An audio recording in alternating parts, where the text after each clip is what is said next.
Okay then, so what does it take to be a good scientist? I think a good scientist has to be incredibly curious.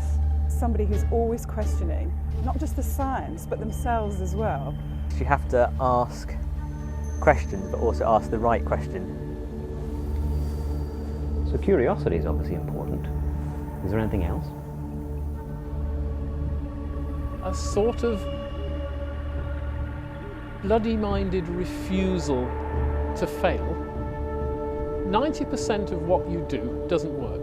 You know, I try and get this through to my research students when they come bushy-tailed from their first degree, expecting to discover something. I tell you, you're going to go into a laboratory every day for 3 to 4 years, and nothing you do will work. You must be someone who's prepared to just keep trying, and you don't, I mean, you will get disheartened, but it's being able to pick yourself up from a setback and move forward.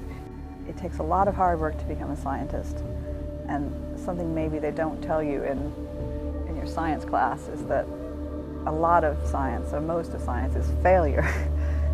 Except every now and then, one Friday morning, you will look down a microscope and something will have worked, and then it'll all take off, and then it'll be exciting, and that moment will justify all the slog of the previous year or 2 years or 3 years, or indeed working life.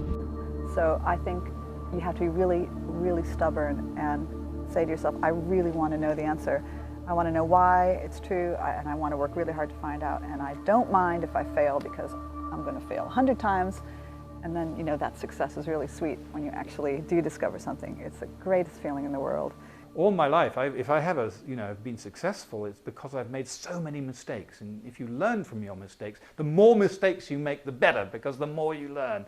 And you try to avoid making the same mistake twice.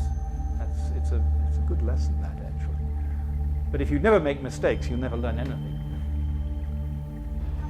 You need to be imaginative, very, very imaginative. You've got to be able to think not just in straight lines. You have to be good at thinking in straight lines, but you also have to be able to take things that don't look as though they really do go together and understand where they go together. I don't think you necessarily have to be brilliant. I think you just have to be creative. And perhaps think laterally.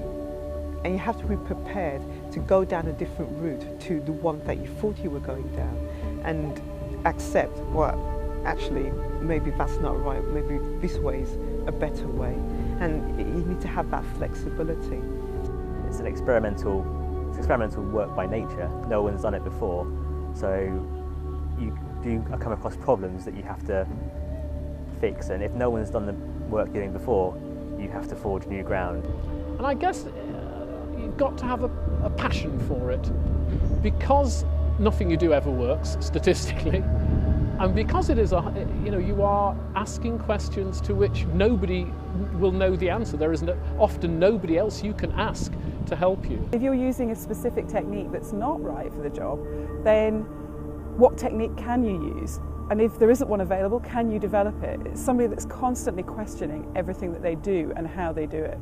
It takes absolutely all sorts. I don't think there's any generalization you can make, actually, because there are so many different aspects to it. You know, sometimes you need somebody who will just grind away with great accuracy. Other times you need somebody who makes imaginative flights of fancy. There's no rhyme or reason.